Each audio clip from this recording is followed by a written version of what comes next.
No es fácil esta tecnología. Got it. Ok. Muy bien. Bueno, creo que no apareció ninguna pantallita. Muy bien. Buenas tardes a todos. Les agradezco por estar en este horario extraordinario en el coloquio del Departamento de Física del CINVESTAF. Tenemos como invitado al doctor Hernando Quevedo. Voy a hacer una breve presentación de él. El doctor Hernando Quevedo Cubillos es investigador del Departamento de Gravitación y Teoría de Campos del Instituto de Ciencias Nucleares de la UNAM desde 1992. Obtuvo su maestría en Moscú, en la People's Friendship University of Russia, en Rusia, y su doctorado en la Universidad de Colonia, en Alemania. Ha tenido posiciones académicas en varias universidades, como en Colonia, en Missouri, Columbia, en California Davis, en Roma La Sapienza, en el CBPF en Brasil y en la Universidad Nacional de Kazajistán. Sus líneas de investigación principales son relatividad general y teorías de campo, geometría y física, con esto que hoy nos va a platicar de la termodinámica, gravitación cuántica con cuantización topológica. En estos temas ha publicado alrededor de 160 artículos indizados, 43 memorias y 2 capítulos de libros, con más de 4,000 citas. También es revisor de revistas como Classical and Quantum Gravity, European Physical Journal, General Relativity and Gravitation, Nuclear Physics B, PRD, PRL, PLA y el Canadian Journal of Physics. Ha supervisado 14 tesis de doctorado, 20 de maestría y 19 de licenciatura, además de haber liderado múltiples proyectos de investigación financiados. Actualmente es miembro del Sistema Nacional de Investigadores nivel 3. Pues le vuelvo a agradecer que el doctor que nos esté acompañando aquí y le cedo la palabra para su charla. Muchísimas gracias. Buenas tardes a todos. Ante todo, quiero agradecer al doctor Iván Heredia por esta invitación al CINVESTAF. No es la primera vez que estoy en el CINVESTAF, pero sí es la primera vez que estoy de manera virtual. Creo que esta es una de las ventajas, entre comillas, que hemos aprendido a través de esa tragedia que fue la pandemia para muchos de nosotros, ¿no?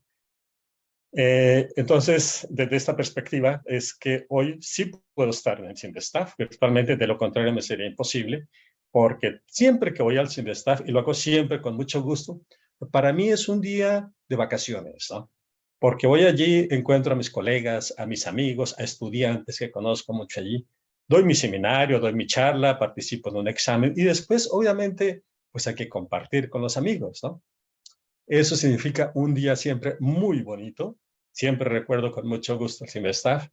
Pero bueno, ahora que podemos esto hacer a través de la red, de la realidad virtual, ¿cómo se llama esto? Hacerlo en línea. Me da un gusto que por lo menos una hora pueda estar con ustedes, o el tiempo que ustedes requieren después de esta hora, todas las preguntas que tengan. Por favor, bienvenidas en cualquier momento. Pues, muchas gracias también por la introducción, Iván. Y bueno, como ya se comentaba, la charla de hoy consiste en hablar de un método que yo propuse hace ya varios años y sus aplicaciones. El método se llama geometrotermodinámica. Es prácticamente lo más difícil que tiene este método, la pronunciación. Siempre me han criticado, pero ¿de dónde sacaste ese nombre tan difícil, tan largo, no? Pues yo fui hasta cierto punto alumno, soy nieto académico de Wheeler.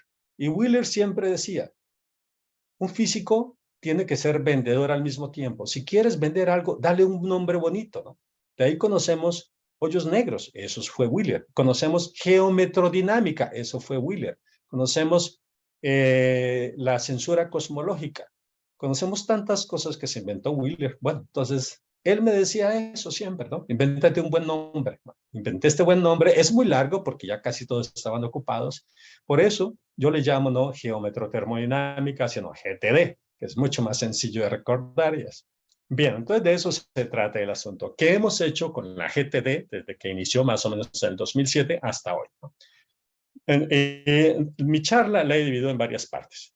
Primero, quiero darles una especie de motivación, el por qué decidimos hacer esto y en base a qué preguntas que teníamos, ¿no? Posteriormente voy a entrar a lo que llamamos la parte fundamental de la GTD. Entonces, una teoría que incluye geometría y termodinámica. La parte geométrica consiste en dos cosas, un espacio que llamamos termodinámico y un espacio que llamamos de equilibrio, ¿no? El termodinámico también es el espacio de fase y el de equilibrio es realmente donde estudiamos los sistemas tal cual, los sistemas termodinámicos. Voy a dar solamente dos ejemplos grandes de aplicaciones con cierto detalle, dos ejemplos de la aplicación de la GTD. Y lo hago a propósito por lo siguiente. El primer ejemplo que voy a dar es el de gases ideales cuánticos. ¿Qué significa esto? Estamos hablando de dimensiones muy pequeñas, 10 a la menos 9 más o menos 10 a la menos 15 metros en ese régimen, y el más grande, que es nuestro universo, el más grande que conocemos, donde estamos hablando del orden de 90 por 10 a la 9 años luz, que es más o menos el tamaño del universo, como se cree hoy en día. En fin, entonces, lo que quiero decir con estos ejemplos es que el diapasón de posibles aplicaciones de la GTD es inmenso, ¿no? Posteriormente, voy a hablar un poco de algunas generalizaciones que estamos viendo, algunos problemas que tenemos en la GTD. Por ejemplo, el caso de la GTD fuera del equilibrio. También voy a comentar un poquito sobre GTD relativista y algunos detalles así. Pero en general, entonces, este es el esquema de mi charla y déjenme comenzar entonces con una especie de motivación. La motivación sale directamente del nombre. ¿Qué es la GTD? La GTD es un formalismo con el que queremos representar las propiedades de sistemas termodinámicos en términos de objetos, de conceptos de geometría diferencial. ¿Bien? ¿Por qué? ¿De dónde sale esta idea? Entonces, veamos qué realmente se ha hecho en la física teórica, que es el área donde yo trabajo, en lo que se refiere a aplicaciones de geometría diferencial en la física. Y comencemos por algo que seguramente todos hemos escuchado hablar, ¿no? Primero que todo, en la geometría diferencial hay tres conceptos básicos. Geometría diferencial riemanniana, que es a la que me voy a referir todo el tiempo. Tres conceptos básicos. Uno es la métrica, otro es la conexión y otro es la curvatura. Bien, hay diferentes maneras de construir geometrías riemannianas. Una de ellas es cuando uno tiene una métrica, y recordemos que una métrica es solamente una manera de medir distancias entre dos puntos. Eso es una métrica, ¿no?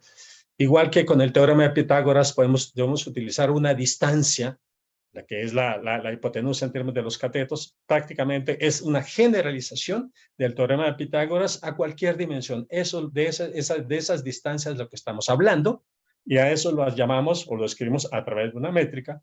Entonces, dada una métrica, sabemos que es posible dar una conexión o muchas. Voy a tomar el caso sencillo en que voy a dar solamente una conexión, y a eso le llamamos, sabemos hoy en día, es la teoría de Einstein, en la cual lo básico son las ecuaciones de Einstein que aquí estoy escribiendo. En la parte izquierda tenemos cosas que se llaman tensores, tensor de Ricci, tenemos el escalar de curvatura y tenemos la métrica G mu nu. En la parte derecha tenemos un T mu nu que se llama tensor energía-momento, y sabemos que la parte derecha, ese tensor energía-momento, es física. De la parte izquierda tenemos cosas que son solamente geometría. Esto es, digamos, conceptualmente la gran revolución que causó Einstein al proponer su teoría de la relatividad. Por una parte izquierda, tenemos geometría. Por otro lado, tenemos física. Entonces, geometría es lo que dice esta secuencia. Geometría es igual a física con una constante que me permite escoger las unidades de la manera adecuada. Entonces, esto es lo básico, ¿no? Pero además, ¿en qué se basa la teoría de la relatividad? En que para este espacio donde tengo la métrica y la conexión, también calculamos, como ya les había dicho, podemos calcular la curvatura, y esa curvatura es una manera de medir la interacción gravitacional. Hoy en día sabemos que sí funciona bien esta teoría, sí podemos medir la curvatura y sí sabemos que esa curvatura representa la interacción gravitacional, el campo gravitacional. Otro punto básico en esta teoría es que se escoge una simetría de fondo, que es muy importante para poder construir la teoría como una teoría fundamental. Esa simetría de fondo es la invariancia ante dimorfismos, que significa que la relatividad general o el campo gravitacional no depende del sistema de coordenadas en el cual lo estamos describiendo, lo cual es bastante obvio y es algo que queremos. Bien, entonces esto es una de las primeras aplicaciones de geometría diferencial en física teórica. Aparte de eso, otras construcciones en geometría riemanniana, mediante las cuales, dada una métrica, se le pueden asociar diferentes conexiones, ¿no? Ese es el ejemplo de las teorías de campo de norma, que fueron propuestas. La primera de estas fue propuesta por Jan Nimitz en 1953. Esto consiste más o menos en lo siguiente. Dada una métrica, y vamos a tomar una métrica muy sencilla, que es la métrica de Minkowski, un espacio plano, sin ningún tipo de campos allí, es la métrica de la teoría especial de la relatividad, le asociamos una conexión, por ejemplo, la conexión U1, y sabemos que con estas estructuras geométricas de la métrica de Minkowski y la conexión, podemos construir lo que se llama un haz fibrado principal, y en ese haz fibrado principal podemos describir el electromagnetismo.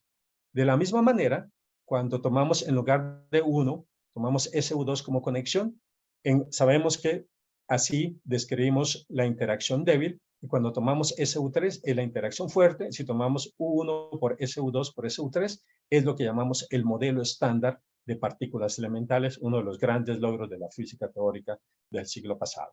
Bien, aquí pasa exactamente lo mismo que en el caso anterior en que teníamos solamente una conexión. Aquí tenemos varias conexiones. En el caso, por ejemplo, de la conexión U1, sabemos que la curvatura asociada representa el campo electromagnético. Más en concreto, la curvatura de la métrica de Minkowski con U1 como conexión tiene como curvatura el tensor de Faraday, y sabemos que el tensor de Faraday es campo eléctrico y campo magnético, o sea, curvatura nuevamente es igual a física, es igual a campo electromagnético, ¿no? Nuevamente aquí hay una estructura muy importante para poder construir la teoría, que es la simetría del fondo donde estamos trabajando, la simetría de esta métrica de Minkowski junto con la conexión. A esas simetrías le llamamos simetrías de norma. Es por eso que a todas estas teorías se les llaman teorías de norma, y el modelo estándar de partículas elementales es un resultado de estas teorías de norma. Bien, entonces, como se dan cuenta, para estas 4 interacciones que he nombrado, que son todas las que conocemos en la naturaleza, hay una descripción geométrica a través de una métrica y sus respectivas conexiones. Obviamente hay muchas más conexiones, pero hasta ahora las únicas que se han visto que tienen una aplicación en física es exactamente las que acabo de nombrar, o sea, la conexión relacionada con la teoría de Einstein, no lo dije, pero se llama conexión de Levi-Civita. Aquí la conexión 1, esos 2, esos 3. Entonces vemos que para todos los campos existe una representación geométrica. Entonces hagámonos la siguiente pregunta. ¿Qué pasa con termodinámica? Primero que todo, todos veamos desde esta perspectiva qué es termodinámica. En mi opinión, termodinámica es una manera de estudiar todos los campos que acabamos de mencionar: gravitación, electromagnetismo, fuerte y débil, estudiarlas de una manera en que son tantos los grados de libertad que contienen estos 4 campos, y son tantas las partículas que se encuentran bajo la interacción de estos 4 campos, que es imposible escribir una ecuación para cada campo y cada partícula. Eso sabemos que no se puede. Simplemente no habría manera humana o incluso de computadoras para manejar todas esas ecuaciones. Ahí es donde aparece la termodinámica. ¿Y qué hace la termodinámica? Se olvida de que están todas las interacciones ahí y toma promedios. Esos promedios son lo que llamamos variables termodinámicas, como son la temperatura, el volumen, la presión y todo lo demás. Son promedios que salen al tomar en cuenta todas estas interacciones y decir: yo quiero representar de manera efectiva, no fundamental, pero sí efectiva, exactamente las 4 interacciones que acabamos de ver. Entonces, mi pregunta ¿es posible formular una teoría en la cual nuevamente la curvatura sea la representación de la interacción termodinámica? ¿Sí? Entonces ya pasamos a otro tipo de interacción termodinámica, donde en principio sería una especie de promedio de todas las demás interacciones que sabemos que están actuando en cualquier sistema termodinámico. ¿Sí? Entonces, eso para mí es termodinámica, y un sistema termodinámico va a ser un sistema en el cual se cumplen las 4 leyes de la termodinámica que todos conocemos. Pues yo me hice esa pregunta hace varios años y dije: caray, qué interesante, me está haciendo una pregunta revolucionaria. Resultó que no era cierto. En cierto modo, la primera persona que dijo es necesario aplicar o conviene estudiar desde el punto de vista geométrico la La termodinámica fue incluso Boltzmann en 1874.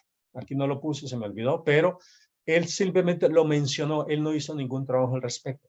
Pero la primera vez que se habló de geometría, se escribió, se publicaron artículos fue en 1902, Gibbs. Él comenzó a aplicar la geometría analítica en termodinámica. Posteriormente vinieron otros trabajos como Cargatore, Pissarrao, Hermann, Weinhold y finalmente en 1979 Rupeiner. Formularon varias teorías, las cuales yo acostumbro nombrar como las teorías, las cuales geometrizan la termodinámica mediante métricas hessianas en el espacio de equilibrio, ¿no? Esto, pues, obviamente se ha aplicado en muchos casos, en muchos sistemas termodinámicos. Tenía un problema esto de digamos, de la termodinámica hessiana, por así llamarla, es que no siempre daba un resultado correcto. En muchos casos estaba muy bien, toda perfecta, pero no daba un resultado y no se sabía por qué. Porque son métricas que se ponen en principio a mano. Métricas hessianas significan que son segundas derivadas de cierto potencial, y el potencial es arbitrario. Entonces, fue todas estas ideas que yo utilicé para proponer en el año 2007, perdón, lo que yo llamé la geometrotermodinámica, nombre muy raro, muy complicado, GTD, más bien. Y esto, lo que utilicé fue lo siguiente, ¿no? En primer lugar, quiero utilizar la misma idea de teoría de campos, que significa la curvatura debe representar la interacción termodinámica. Y en segundo lugar, debe haber una simetría de fondo, igual que en teoría de campos. A esta simetría yo le he llamado invariancia de Legendre, que en unos minutos voy a definir. Entonces, hay una simetría de fondo y eso lo que me permite es fijar las métricas que voy a utilizar en geometría riemanniana, no de manera arbitraria, como se hacía en otros formalismos, sino solamente tomo aquellas métricas que son invariantes con respecto a transformaciones de Legendre, ¿no? Eso es lo básico de la teoría de la GTD. Y veamos un ejemplo muy sencillo para ver exactamente qué es lo que hacemos. Veamos el caso del gas ideal. Todos sabemos que es un gas ideal. Está representado a través de dos ecuaciones de campo, ecuaciones de estado. Aquí P es la presión, B el volumen, T la temperatura, el número de partículas, constante de Boltzmann, etc. O igual a un 3 medios de KT, esto sabemos es la energía interna del gas ideal. Esto lo conocemos prácticamente desde la secundaria, o más bien la preparatoria. Todos hemos estudiado este gas ideal como un ejemplo de un sistema termodinámico. Lo que quizás no todos sabemos es que esa representación a través de estas ecuaciones de estado se puede hacer de una manera diferente con lo que llamamos la ecuación fundamental, en la cual aparece una nueva magnitud termodinámica muy importante, que es la entropía. Si escribimos la entropía de esta manera, como 3 medios constantes, logaritmo de U, más constante, logaritmo de B, y suponemos que esta entropía, esta ecuación fundamental, satisface la primera ley de la termodinámica, que en este caso es energía igual a calor menos trabajo, todos sabemos que esa es la primera ley, entonces la escribo en lo que se llama la versión termodinámica y aplico la primera ley, resulta que entonces, solamente tomando la derivada total de esta entropía, puedo calcular la temperatura de esta manera, como el inverso de la derivada con respecto a U, y la presión sobre la temperatura como el inverso, como la derivada con respecto al volumen. Si yo hago este cálculo, inmediatamente llego a estas ecuaciones de estado. ¿Qué significa eso? Que de la ecuación fundamental yo puedo derivar todas las ecuaciones de estado. Entonces, de ahora en adelante, cada vez que yo diga que tengo un sistema termodinámico, significa que tengo su ecuación fundamental y no tengo que manejar las ecuaciones de estado, aunque es equivalente a tener ecuación fundamental a ecuaciones de estado, pero yo voy a utilizar la ecuación fundamental para cualquier sistema termodinámico porque eso es exactamente lo que necesito para la descripción en términos geométricos. Entonces, una vez más, sistema termodinámico de ahora en adelante significa una ecuación fundamental la cual satisface las leyes de la termodinámica, en particular satisfaciendo la primera ley, pues encontramos nuevamente las ecuaciones de estado, que esas sí las conocemos para muchos sistemas, en cualquier libro de física, de química podemos encontrarlas. Bien, entonces eso es todo lo que sabemos sobre el gas ideal. Veamos algo que quizás no siempre se enfatiza en los libros, pero para nosotros va a ser muy importante.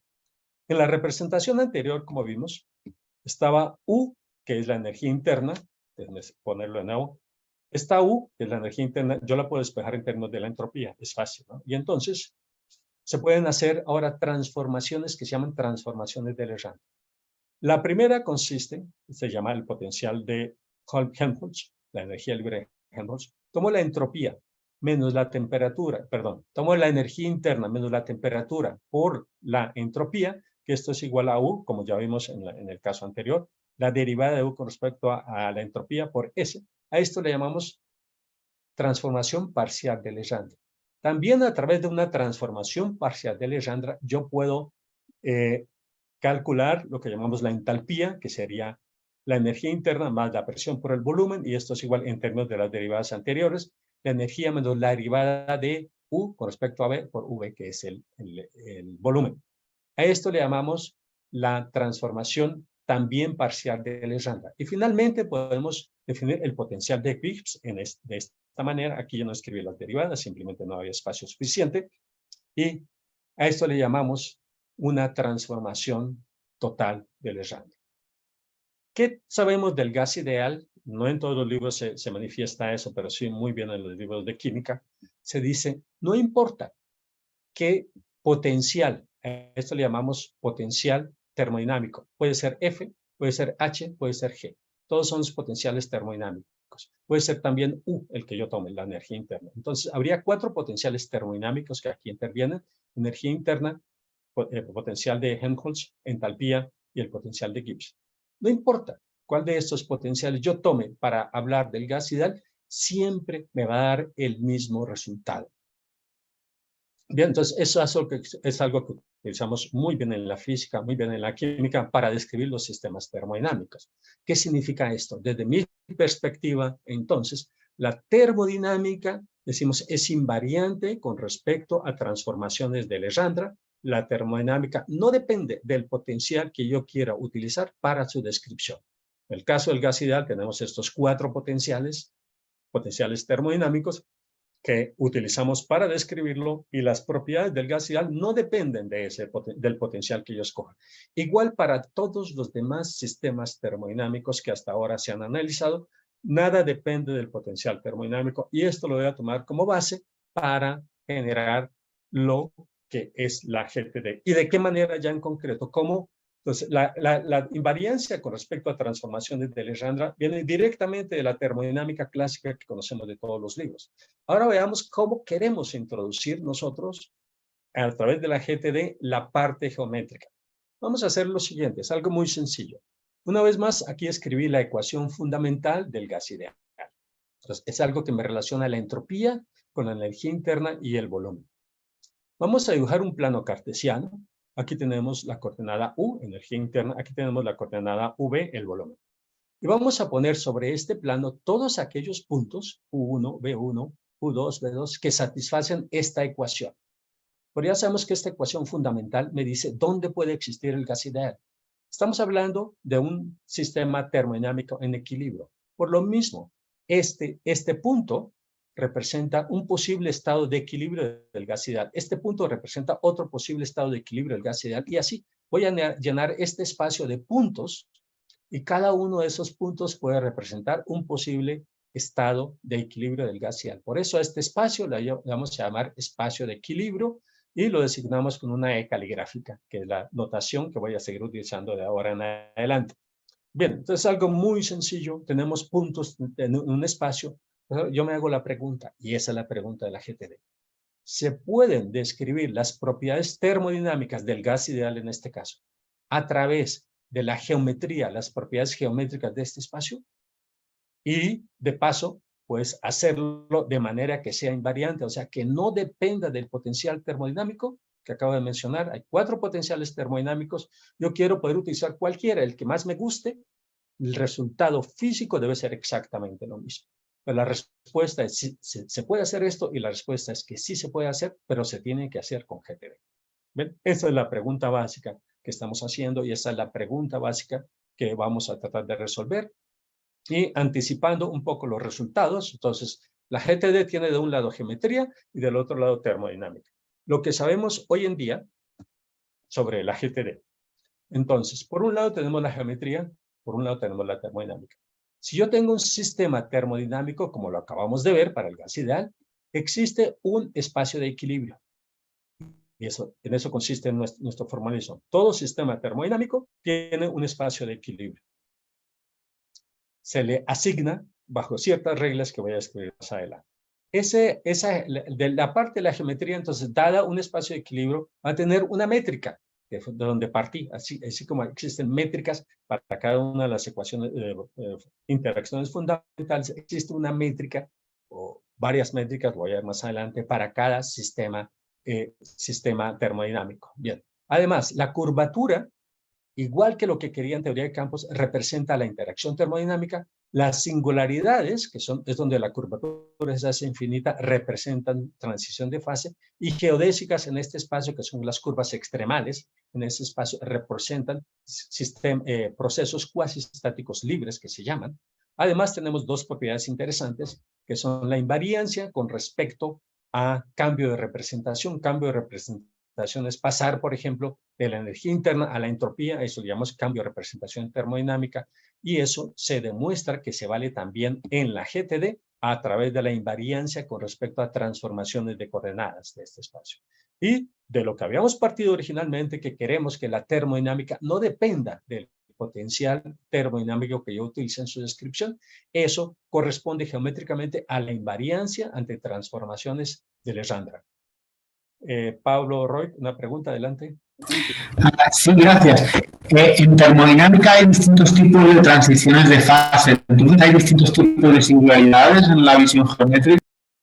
Exacto. Más adelante voy a decir cuáles corresponden a transición de fase de primer orden y de segundo orden. Más adelante voy a hablar sobre eso. Es correcto. Gracias.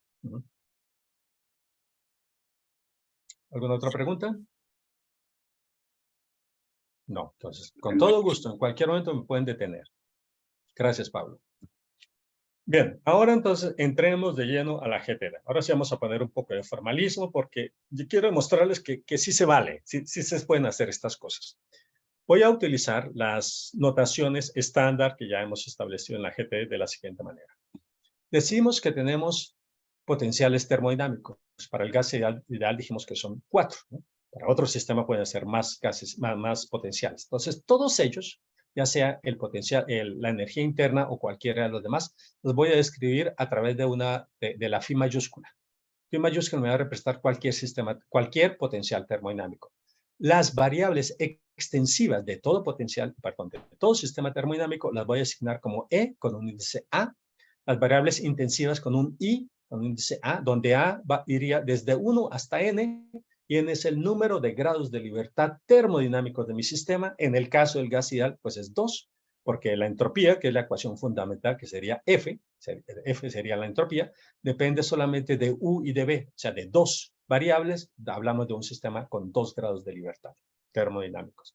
La primera ley de termodinámica, que ya todos la conocemos, la vamos a escribir aquí de esta manera. La derivada total de phi es igual a IA sumado, voy a utilizar la convención de la suma, índices repetidos se suman, sumado por la derivada de la variable extensiva, ¿ya?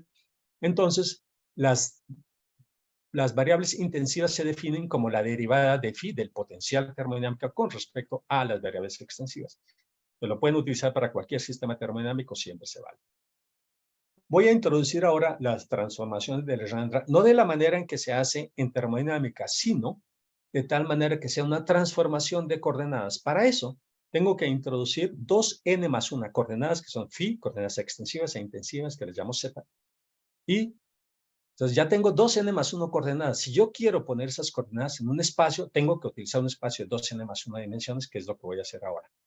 Pero lo importante aquí es que a través de estas transformaciones de coordenadas, utilizando estos criterios, que son bastante sencillos, podemos demostrar que una transformación de Legendre, que es la que se vale en termodinámica, ahora, en este nuevo espacio, con 2n más 1 dimensiones, se ve como una transformación de coordenadas bajo estas condiciones. Entonces, vamos a hablar de que algo es invariante con respecto a transformaciones de coordenadas si no cambia su forma funcional cuando le aplico esta transformación. Un caso sencillo, vean, es esta magnitud que llamamos θ, es de phi, o sea, prácticamente es la primera ley de la termodinámica. La primera ley de la termodinámica la escribimos de esta manera, cuando θ es igual a 0, y si hago una transformación de Legendre, nos damos cuenta que θ tilde es igual a d phi tilde menos i tilde suma a e tilde. Entonces, decimos que esta θ es invariante con respecto a transformaciones de Legendre. Entonces, esto es básico para poder desarrollar el formalismo de la GTD, porque voy a imponer mi formalismo, todo, absolutamente todo, debe ser invariante con respecto a esas transformaciones. ¿Por qué? Porque la termodinámica clásica así me lo exige. Bien. Bueno, entonces lo que hemos hecho, finalmente, lo que ya sabemos, es que tenemos que definir un espacio de estados de equilibrio, como lo hice anteriormente, así de una manera ingenua, poniendo puntos. Ahora esto tiene que ser una variedad diferencial para ponerle todos los objetos que necesitamos en geometría diferencial. Tiene que ser una variedad diferencial. En las coordenadas vamos a tomar como coordenadas el conjunto de todas las variables extensivas del sistema. Las condiciones que se deben cumplir aquí es que, uno, exista la ecuación fundamental, porque digamos, ecuación fundamental es igual al sistema termodinámico, y se cumpla la primera ley de la termodinámica, que ya la había escrito de esta manera.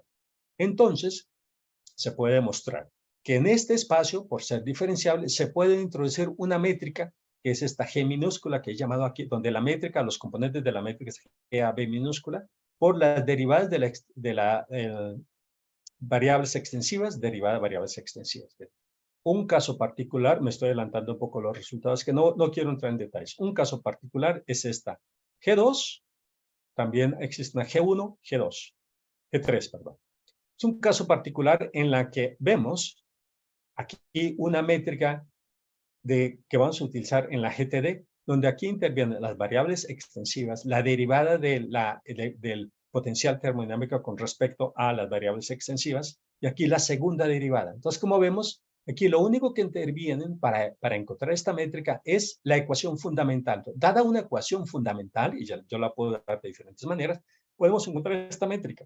De esa manera tenemos dada la métrica, tenemos toda la información sobre la variedad diferencial, y la pregunta es, ¿realmente esta métrica me puede ayudar a interpretar o a reproducir los resultados que conozco de termodinámica clásica? Entonces, aquí está una, son tres. ¿Por qué tres? Estas métricas resultan que no las puedo poner a mano, sino que son consecuencias de lo que yo puse al principio. Quiero que mi formalismo sea invariante con respecto a transformaciones de coordenadas. Entonces, para hacerlo bien, en contexto geométrico, tengo que introducir otro espacio, es el espacio de fase que ya había comentado al principio. Este espacio de fase, desde la perspectiva de geometría diferencial, es un espacio de contacto, es una variedad de contacto, además riemanniana, que consta de tres partes, ¿no? Lo primero es una variedad diferencial T, que tiene 2n más 1 dimensiones. Las coordenadas serían estas ZA, igual con estas 2n más 1 coordenadas. Aquí existe algo, por eso se llama de contacto, que se llama la forma de contacto, una forma de contacto, θ, que se escribe de esta manera, y la métrica dentro de este formalismo, dentro de la métrica que defino para este espacio, debe tener esta forma, déjame terminar esto, la forma estándar de una métrica. Bien, lo que voy a exigir es que esta métrica sea invariante de Legendre. David, ¿tienes una pregunta? Sí, gracias, Hernando. ¿Cómo se define o cómo elegiste los signos de la asignatura? No los elijo. Van a aparecer solitos. Okay. Es arbitrario. Yo no sé qué asignatura tiene esto. No lo sé. Ah, bueno, es que como en la anterior habías puesto menos, más. Y como dije, ese es el resultado de. Ahora les voy a decir de dónde sale. Vale. Sí. Puse primero el resultado y ahora digo cómo es que lo obtengo. Bien. Vale. Entonces, voy a tomar esta métrica totalmente arbitraria. Así la escribo. Es una métrica completamente arbitraria. Sí exijo, creo que debo decirlo, que sea simétrica. De lo contrario, voy a tener serios problemas para hacer geometría diferencial, ¿no? Entonces, voy a tomar esta métrica y exijo que sea invariante ante transformaciones de Legendre. Es muy equivalente a lo que hacemos en teoría especial de la relatividad cuando decimos queremos que la métrica sea invariante ante transformaciones de Lorentz. Se puede demostrar que la métrica que es invariante ante transformaciones de Lorentz localmente y en coordenadas cartesianas tienen esa forma que todos conocemos de teoría especial de la relatividad. Entonces, el proceso es exactamente el mismo. Bien, voy a exigir que esta métrica sea invariante de Legendre. Me pregunto, ok, voy a encontrar todas las métricas que son invariantes ante transformaciones de Legendre en este espacio de fase. Hubiera sido excelente si hubiera salido una métrica, porque entonces con esa métrica trabajamos y se supone que escribimos todos los sistemas termodinámicos. Pero aparecieron 3 métricas, ¿no? Resulta que las transformaciones de Legendre no forman un grupo para los especialistas, no forman un grupo, y al no formar un grupo, entonces no las puedo manejar de la manera estándar como manejamos todas las transformaciones anteriores que manejamos en toda la teoría de campos. Manejamos a través de teoría de grupos, aquí no, porque no conforman un grupo. Entonces, el método que se hace para encontrar las métricas invariantes ante transformaciones de Legendre es el viejo método de ensayo y error. Es una cuestión bastante complicada, es algo que me tomó alrededor de 6 meses de cálculos entender esto, y el resultado es el siguiente, y lo voy a dar para una sola métrica. Una métrica que es invariante ante transformaciones totales de Legendre es la siguiente. Entonces, las coordenadas son phi, e y la i. Entonces, la derivada de i con respecto a i es prácticamente la primera ley de la termodinámica elevada al cuadrado. Y después aquí hay una combinación. Fíjense, aquí lo que entra es las variables extensivas, las variables intensivas, esta suma, aquí aparece una delta y una eta. Esos son constantes. Lo único que sabemos de esas constantes es que son arbitrarias y solamente pueden tomar valores cuando A y B. Cuando A es diferente de B, es igual a 0. Cuando A es igual a B, es una constante, igual a esta eta. ¿Bien? Esta le llamamos G2. Hay una muy parecida a esta, donde la única diferencia es que este término es diferente. Y hay otra que es invariante con respecto a transformaciones totales y parciales de Legendre. Lo que quiero decir es todo lo que sabemos de la gente. Hay 3 métricas, donde ahora nos vamos a preguntar, si bien para algo estas métricas podemos hacer realmente que coincidan con lo que conocemos de la termodinámica. Entonces, lo primero que tengo que decir es cómo fijar estas constantes aquí, en particular esta que representa la asignatura. Bien, pero matemáticamente lo que quiero decir con la GTD es que conocemos muy bien el formalismo en el siguiente sentido. Introducimos el espacio de equilibrio, introducimos el espacio de fase y suponemos, y así resulta el formalismo, que el espacio de equilibrio es un subespacio del espacio de fase que está, lo que se llama en inglés embedding, a través de un embedding map, un encaje. Entonces, el espacio de fase tiene muchos subespacios. Uno de esos subespacios, o esos subespacios en general, representan sistemas termodinámicos, pero como cada una de ellas es una variedad diferencial, entonces existe su tangente, su cotangente, y aparece toda la estructura que conocemos de geometría diferencial, y es a través de esa estructura, a través del teorema de Darboux, el teorema se me olvidó. Bueno, varios teoremas que son bastante conocidos en geometría diferencial, es así como construimos la GTD. Lo que quiero decir con esto es que este esquema está bien demostrado a través de teoremas, matemáticamente es correcto. No voy a entrar en los detalles de eso, solamente les comento que es la manera en que lo hicimos, como aproximadamente un año. Entonces, como resultado de la GTD, ¿qué sabemos? Tenemos un espacio muy grande, que es el espacio T, el espacio T caligráfico, el espacio de fase. Dentro de este espacio de fase, que tiene 2n más 1 dimensiones, hay muchos espacios de n dimensiones, por ejemplo, este que dibujé aquí, este que dibujé aquí, este aquí. Esto es obviamente esquemático. Lo que quiero decir es que en este espacio grande hay muchos pequeños. Cada uno de estos pequeños, en principio, me debería representar un sistema termodinámico si es que el formalismo funciona.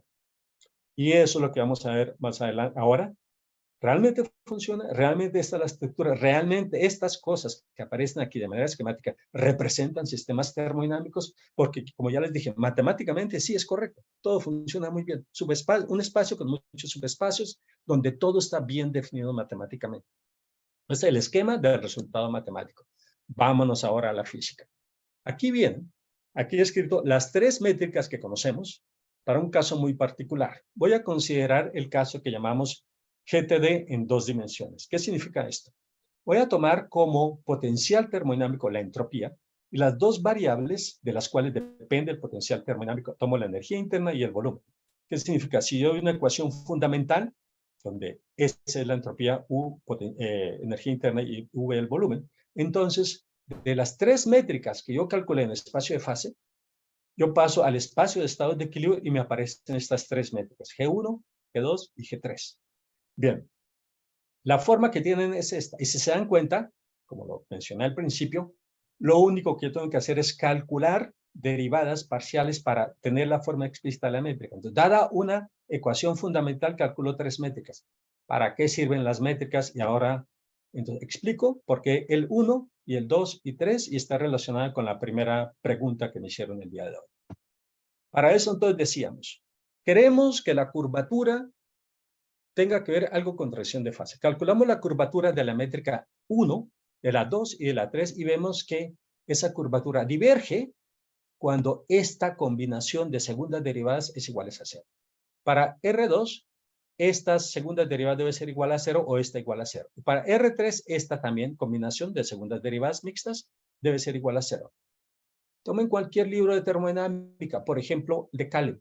Se dan cuenta que esto se le llama la condición de equilibrio de un sistema termodinámico. Esto debe ser mayor a 0 por lo común. Cuando es igual a 0, pasa algo raro. Eso algo raro le llamamos transiciones de fase de primer orden. Cuando alguna de estas derivadas es igual a 0, pueden consultar también el libro de Caleb, a eso le llamamos transiciones de fase de segundo orden. Y cuando esto es igual a 0, esto ya es de la parte de la GTD que lo podemos demostrar. Esto no aparece en los libros estándar. Cuando esto es igual a 0, entonces las transiciones pueden ser de primero o segundo orden. ¿Qué significa esto? Para transición de fase de segundo orden, yo utilizo la métrica 2, transición de fase de primer orden, utilizo la métrica 1, y para la 3 lo calculo y veo a ver si son de 1 o de segundo orden. Bien, creo que de esta manera respondo a la primera pregunta que decía. ¿Cómo hacemos para las diferentes transiciones de fase de esta manera? De esta forma, entonces, vemos que GTD sí puede relacionar la geometría con la termodinámica, por lo menos con 2 grados de libertad. Esto lo podemos generalizar. 3, 4 grados de libertad. En 5 ya no sabemos, los cálculos son muy complicados. La computadora ya no puede calcular la curvatura de ese tipo de métricas. Ya. Entonces, lo que vemos, la GTD con GTD sí se puede hacer termodinámica. Matemáticamente, todavía no he visto ningún ejemplo donde eso se cumpla bien. Pero, por lo menos a nivel matemático, las singularidades representan transición de fase, así como lo he mostrado aquí. Bien, ahora pasemos a sistemas de verdad concretos para ver si esto se cumple. Pues voy a comenzar con uno de los primeros sistemas, uno de los últimos. Prácticamente esto lo entendimos el año pasado. El artículo está enviado a publicar. Lo están analizando en este momento los referees. Nos han pedido algunos cambios. Ya veremos si podemos realizar esos cambios. Entonces, el último ejemplo que hemos visto es el más pequeño de todos los que hemos analizado. Pequeño en cuestión de tamaño, ¿no? De dimensión. Tomemos un gas ideal cuántico. Sabemos que cuánticamente, o estadísticamente más bien, el hamiltoniano de este gas ideal se representa de esta manera. Pi es el momento al cuadrado dividido entre 2m. Gas ideal significa que no hay potencial termodinámico aquí. Sabemos que esto se describe en física estadística a través de, bueno, se puede describir, hay varias maneras, pero se puede describir a través del ensamble gran canónico, que se escribe de esta manera. Aquí tenemos este epsilon. Epsilon es -1 en el caso de bosones, es +1 en el caso de fermiones. Tenemos esta beta, que es 1 sobre la temperatura. Tenemos un potencial químico y la energía de cada una de las partículas del gas ideal que estoy hablando. Bueno, esto significa que lo que tenemos que hacer ahora es física estadística. Física estadística donde sabemos que la energía es el promedio de la energía se escribe de esta manera y el promedio de partículas se escribe de esta manera. Entonces, sabemos hacer física estadística. Lo que no se sabía hacer, y esto es un resultado de la GTD, es cómo a través de la física estadística para este tipo de sistemas, para otros se conoce muy bien, pero para gases ideales cuánticos no se conocían.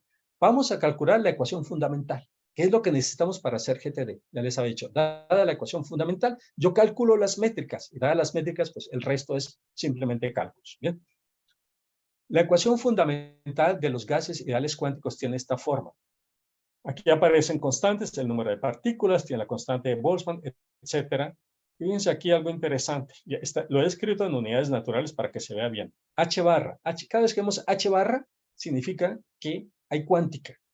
Vemos KB, la constante de Boltzmann. Cada vez que veamos KB significa que hay física estadística. Y a ver física estadística tiene que haber termodinámica. Entonces, esta es la ecuación fundamental de los gases ideales cuánticos, donde aquí aparece la temperatura, aparece el volumen.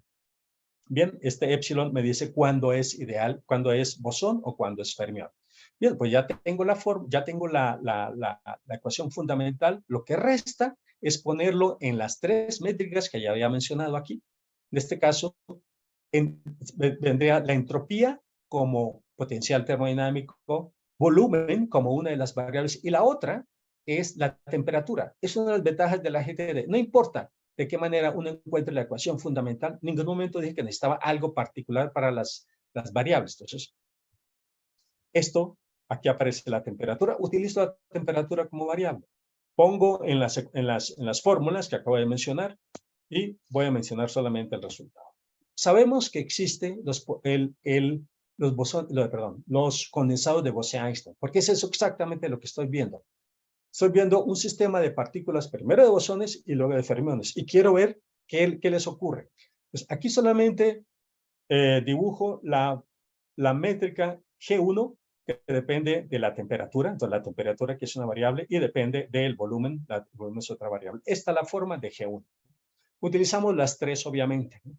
Pero esta la dibujé aquí porque se puede demostrar que cuando la temperatura se acerca a cierta temperatura crítica, que es exactamente el valor de condensación de los condensados de Bose-Einstein, exactamente ahí ocurre una singularidad en la curvatura. Es este punto que vemos aquí, donde la curvatura es la línea roja y tiende hacia menos infinito. Vemos además, entonces era lo que queríamos. ¿Qué pasa si hacemos lo mismo para epsilon igual a 1, que son gases fermiónicos? Resulta que los gases fermiónicos, por lo menos a este nivel, no tienen transición de fase. No hay singularidades. Reproducimos lo que vemos allí. Reproducimos lo que vemos en los condensados de Bose-Einstein y vemos el límite clásico que se llama cuando T tiende a infinito, donde sabemos que el gas ideal cuántico se transforma en un gas de Boltzmann, que es gas ideal clásico, ¿no? En ese caso, la curvatura es igual a 0 y voilà, es exactamente lo que queríamos. Si no hay interacción termodinámica y es el único sistema termodinámico que no tiene interacción termodinámica, la curvatura es igual a 0. Entonces, reproducimos lo que queremos. La curvatura es igual a 0 cuando no hay interacción termodinámica, cuando el gas es ideal, y la curvatura es diferente de 0 cuando hay interacción termodinámica y tiende a infinito cuando hay transición de fase. Entonces reproducimos exactamente lo que se conoce de gases ideales cuánticos. Uno de los resultados de la GTD es que dice, por lo menos de manera invariante, que la transición de fase de primer orden, si ustedes ven todos los libros de termodinámica o de física estadística, hay una gran confusión, una gran discusión. ¿La transición de fase es de primer orden o de segundo orden? Por lo menos en este contexto invariante, contexto geométrico, sabemos definitivamente que es de primer orden, no es de segundo orden, porque G2 no tiene singularidades y G3 tampoco. Bien, entonces este es el ejemplo más reciente que hemos hecho. Nos tomó bastante tiempo, sobre todo, encontrar el límite termodinámico de estas cosas, pero ya sabemos, lo podemos manejar dentro de la GT. El ejemplo más sencillo. Pasemos al ejemplo más grande que conocemos, el universo. El universo es, aquí mostré con una gráfica robada del internet, plagiada del internet, ahora que están tan de moda los plagios, yo lo digo directamente, es un plagio. No pude citar a nadie porque el autor no estaba escrito, pero es un plagio del internet. Esta gráfica que está aquí, la fea, esa gráfica es mía, no está plagiada, por eso es tan fea seguramente. Pero bueno, lo que quiero decir con estas gráficas es que conocemos el universo, que hoy en día, de acuerdo a las observaciones, es algo que surgió a partir de una gran explosión, el Big Bang. A partir de eso hubo una época que se llamó inflacionaria y después de eso ha habido tres grandes eras en la historia del universo. La era de la radiación, de la materia y la era que conocemos hoy como el sector oscuro, materia oscura y energía oscura. Cada una se ha demorado determinado tiempo, que eso es lo que puse aquí en esta gráfica. Bien, ese es el universo para nosotros. ¿Cómo describimos la historia del universo en física teórica? Mediante la relatividad general, que nuevamente es una teoría geométrica basada en geometría diferencial, donde nuevamente, ¿qué necesitamos? Una métrica. La métrica En este caso me representa la distancia entre cualesquiera dos cúmulos de galaxias que yo veo en el universo. Esa distancia sabemos hoy en día, por los resultados, que se describe de la siguiente manera. Entonces, el universo en el que vivimos tiene 4 dimensiones. Las coordenadas que he escogido es el tiempo, r, una coordenada radial, θ, una coordenada angular, y phi, otra coordenada angular. Entonces, resulta que con esta métrica, escrita de esta manera, que conocemos como la métrica de Lemaitre-Robertson-Walker, podemos describir el universo. ¿De qué forma? Tomamos las ecuaciones de Einstein que ya mencioné. Ponemos esta métrica, calculamos la curvatura, que es la parte izquierda, y de la parte derecha ponemos lo que nosotros creemos que es el universo. Hoy en día creemos que el universo es un fluido perfecto. ¿Qué significa eso? Se describe a través de dos variables termodinámicas que son ρ, la densidad de energía, y P, la presión. No necesitamos nada más para describir el universo. Pone uno todo esto en las ecuaciones de Einstein y se da cuenta de lo siguiente. Esto le llamamos la ecuación de Friedman. Pues aquí aparece A, que es el radio del universo, una función que aparece aquí. A punto es la derivada con respecto al tiempo. Aparece entonces la A, sus derivadas, aparece ρ y aparece P. Aquí vemos un sistema con 3 incógnitas, A, ρ y P, porque yo no conozco la densidad del universo nada. Se supone que la teoría me la tiene que dar. Entonces, 3 incógnitas y 2 ecuaciones no se resuelven. Podríamos decir, si acabó la relatividad general, no puede describir el universo. Pero los físicos lo que hacemos es inventarlos. Cuando hace falta algo, lo inventamos. Lo que nos inventamos, y es así como funciona el modelo cosmológico estándar que llamamos hoy en día, una ecuación de estado. La ecuación de estado es algo que me debe relacionar A con ρ, o ρ con P, o P con A. Ya, si yo pongo esto adicional, entonces ya puedo describir el universo. El universo lo conocemos hoy en día como un universo barotrópico, en el sentido que P es proporcional a ρ. Es lo estándar que conocemos. Más adelante lo voy a nombrar. Pero entonces lo que yo voy a hacer es lo siguiente. En lugar de poner la ecuación de estado a mano, la voy a poner a través de la GTD. ¿Cómo? Ese es el punto ahora. ¿Cómo yo voy a reemplazar? Entonces, esto describe bien el universo. Podemos entonces con GTD describir el universo así como lo conocemos un día y averiguar algo más. Esa es la pregunta que nos hacemos y eso es lo que conocemos como, o hemos tratado de publicar como la ecuación fundamental del universo. Voy a escribirla aquí y este es el resultado. Primero lo voy a mencionar. Es la entropía del universo. Consta de que C1 es una constante, C2 es otra constante, alfa es una constante y beta es otra constante. Aquí que aparece A al cubo sería prácticamente el volumen del universo, porque A es el radio. Aquí aparece la densidad del universo, de nuevo A al cubo y A al cubo. ¿De dónde sale esta fórmula? ¿No? Por lo común, las ecuaciones fundamentales salen de ir al laboratorio y hacer experimentos. Es como lo hacen los químicos, ¿no? Nosotros no podemos ir a ningún laboratorio con el universo y hacer experimentos. Entonces utilizamos algo que se llaman principios variacionales en física teórica. Nosotros utilizamos el mismo principio variacional que se utiliza en teoría de cuerdas, que dice, una cuerda debe existir en otro espacio, pero la cuerda debe ser extremal. Aquí maximal, debe ser extremal. Extremal en ese espacio grande. Es por eso que la cuerda bosónica o las cuerdas son objetos de 2 dimensiones que vienen en 10 u 11 dimensiones. Esa es la teoría de cuerdas. Utilizamos el mismo principio variacional aquí para decir que el espacio en el que yo estoy viviendo, el espacio de estado de equilibrio, es extremal en el espacio de fase. Son ecuaciones diferenciales bastante complicadas, las resolvemos, hemos encontrado muchas soluciones, pero voy a mencionar solamente la que nos ha dado más resultados. Entonces, desde esta perspectiva, esto es lo que da la GTD, le llamamos ecuación fundamental, y vamos a ver qué puedo hacer con esta ecuación fundamental. Entonces resulta que si yo tomo esto y lo pongo junto con las ecuaciones de Friedman, que son las ecuaciones de Einstein, llego al siguiente resultado. Puedo demostrar que la GTD hasta cierto punto reproduce la inflación, que es el periodo que dura desde 10 a la menos 36 segundos hasta 10 a la menos 32 segundos. Y para eso necesito escoger estas constantes, alfa, beta, C1 y C2, de esta manera. Alfa es este número. Alfa representa algo así como la interacción. Beta es este número. Esto representa lo que nosotros postulamos como el volumen del universo cuando comenzó la inflación, que es 10 a la menos 84 metros cúbicos. Recordemos que eso en general le decimos es un punto. Para nosotros no es un punto, es un volumen bastante pequeño, pero es un volumen. y C2 entre C1 debe cumplir estas relaciones. Entonces, vemos que con esta elección de puntos, perdón, de constantes, podemos reproducir lo que llamamos inflación en el contexto cosmológico. Desde la perspectiva de la GTD, lo que podemos ver, calculando las métricas, no voy a poner aquí las métricas, es algo bastante complicado, esta época de inflación en la cual lo aplico mediante la GTD corresponde a una métrica con curvatura. Curvatura es diferente de cero. Entonces, esta fase inflacionaria, vamos a decir que la curvatura es diferente de cero de acuerdo a lo que proponemos en la GTD, hay interacción termodinámica.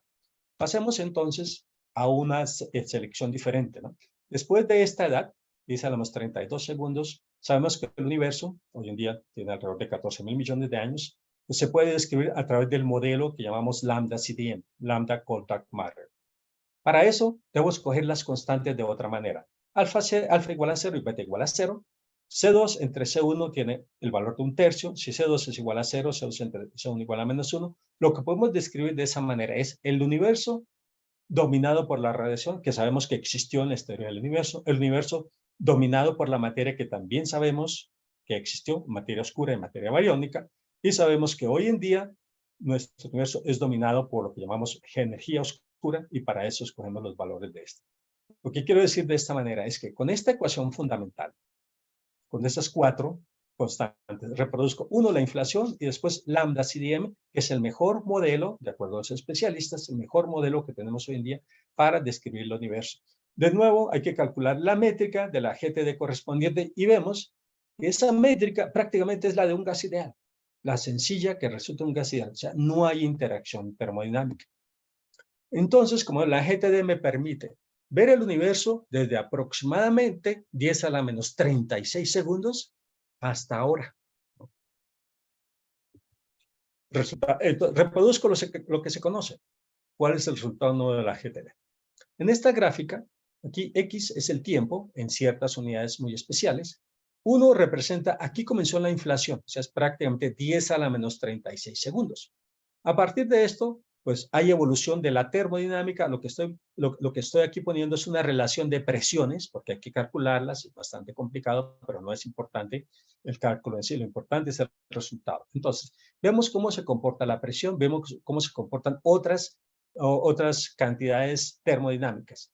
Y aquí vemos algo importante. Aquí en este punto ocurre que la curvatura del espacio correspondiente tiende a infinito. O sea, hay una transición de fase y aquí hay otra transición de fase. O sea, en dos variables vemos transiciones de fase, tanto a nivel de la variable termodinámica como a nivel de la GTD que hacemos.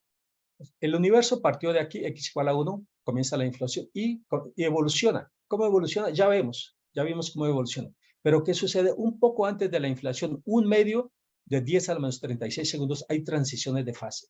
¿Qué significa transición de fase? De que no puedo aplicar el formalismo de equilibrio. Una transición de fase significa salimos del equilibrio y la GTD está en equilibrio. No puedo utilizar la GTD para describir esto. Pero lo que sí puedo decir es que desde el punto de vista de la GTD no hay transiciones de fase en la evolución del universo. Solamente la primera transición de fase se dio un poco antes de la inflación. Pues desde la perspectiva de la GTD, el universo también tiene su historia. Como lo sabemos, el modelo cosmológico estándar con la inflación consta de algo que conocemos que llamamos era cuántica. Luego aparece la preinflación, para la cual hay muchos modelos. La GTD se podría considerar uno más. Aparece la inflación y después lambda CDM. Desde la perspectiva de la GTD entendemos algo quantum, que no sabemos qué. Hay transición de fase. En ese momento comienza la inflación a través de una transición de fase. Esa transición de fase lo que hace es inducir la interacción y esa interacción corresponde a inflación. Terminada la inflación, ya no hay interacción termodinámica y eso corresponde a lambda CDM. Esa es desde nuestra perspectiva la historia del universo. Es mucho más sencilla de la que se ve en estos contextos. Bueno, y 2 ejemplos, pero obviamente hemos visto muchos más. Voy a hacer un resumen de otros ejemplos que hemos visto. Hemos prácticamente escrito la termodinámica de agujeros negros en términos de la GTD. lo que logramos allí es una descripción geométrica de la termodinámica de agujeros negros. Antes ya se había hecho con las otras métricas que mencionaba al principio, pero siempre había ciertos problemas. Nosotros resolvimos todos esos problemas con la GTD y yo creo que eso se debe a que aplicamos la invariancia con respecto a transformación del errante. Aplicamos esto también en química, donde demostramos que una reacción química se puede describir como una geodésica en el espacio de estados de equilibrio, donde en ese caso el estado de equilibrio corresponde a todos los reactantes de una reacción química. También la aplicamos en astrofísica relativista y ahí lo que hacemos es tomar soluciones a ecuaciones de Einstein y decimos, ¿cuál de todas estas ecuaciones satisface los criterios de la GTD y de la termodinámica? Y resulta, por ejemplo, que en el caso con simetría esférica, que sabemos que afuera es métrica de Schwarzschild, muy sencilla, adentro hay muchas soluciones, hay más de 128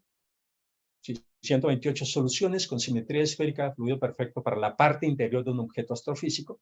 De esas 128, solamente 2 sobreviven a la prueba de la GTD. En ese sentido lo estamos utilizando para poner física en un contexto matemático de soluciones exactas.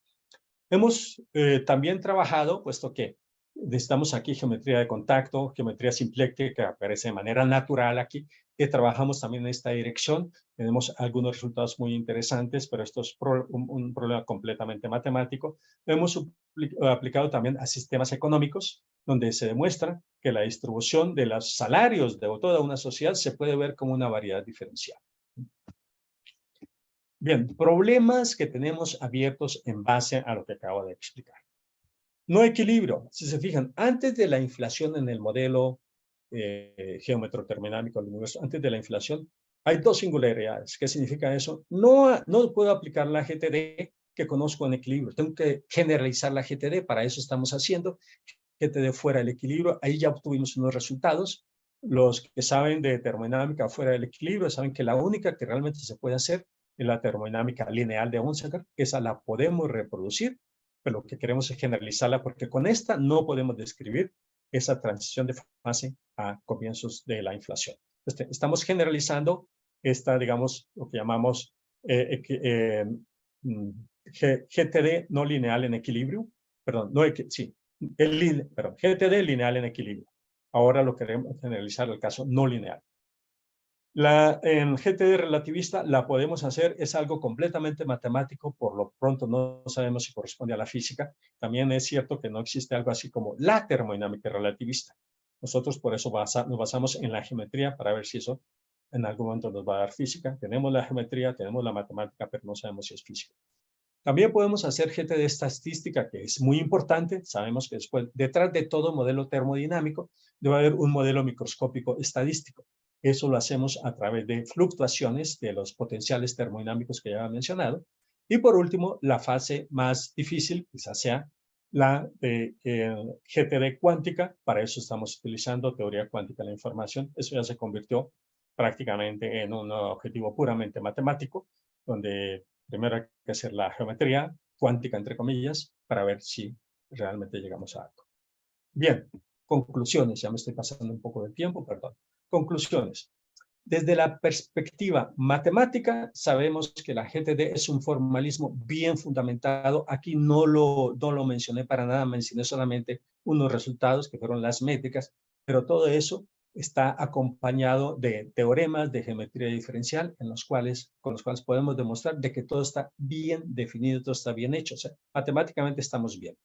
Las aplicaciones, pues hemos comenzado con el más pequeño, más pequeño en el cual hemos aplicado la GTD es para los condensadores de Bose-Einstein, es del orden de 10 a la menos 9 metros, y el modelo más grande que hemos explicado con la GTD es nuestro universo del orden de 90 por 10 a la 9 años luz del tamaño. Otros resultados especiales, ya lo mencioné, la GTD de agujeros negros, la GTD a nivel cosmológico, en economía también lo estamos aplicando, y así hay muchas otras aplicaciones, ¿no? No lo mencioné aquí, simplemente olvidé mencionarlo. Así como describimos el gas ideal con un espacio plano, un espacio de equilibrio plano, podemos describir el gas de Van der Waals, el gas de Bell-Robinson, el modelo del helio 4 Así, muchos modelos ya en concreto. Lo que hacemos es reproducir todo lo que se conoce para esos modelos. Ahí prácticamente se conoce todo. Entonces, esos modelos que llamamos sistemas de laboratorio, sistemas termodinámicos de laboratorio, los usamos para poner a prueba la GTD. Porque ahí no esperamos obtener nuevos resultados. Los resultados esperamos obtenerlos a nivel de sistemas que ya no son nada estándar, como son agujeros negros o nuestro universo. Entonces, en conclusión, es una teoría que todavía se encuentra en desarrollo.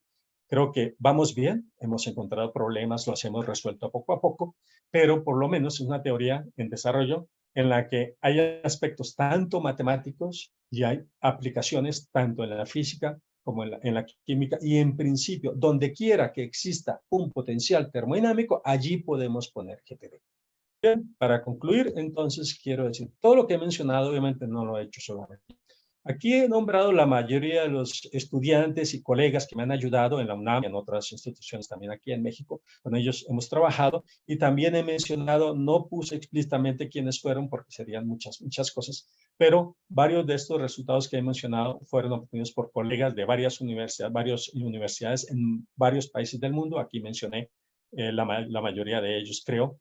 El hecho es que no estamos trabajando solos en esto. Ya este formalismo ha llamado la atención de varios grupos, por lo menos en estos países. Y bueno, está la competencia, aquí está, quiero estar China. La competencia de los chinos, que cada vez que nosotros hacemos un ejemplo, ellos toman, lo generalizan y bueno, hacen bellezas con lo que nosotros empezamos a hacer. Bueno, muchísimas gracias a todos por su atención.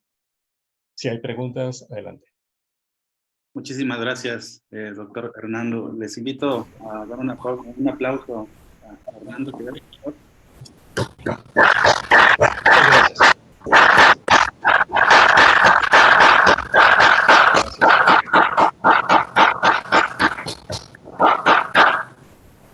Sin duda ha sido una excelente charla, doctor. Muchísimas gracias. Y pues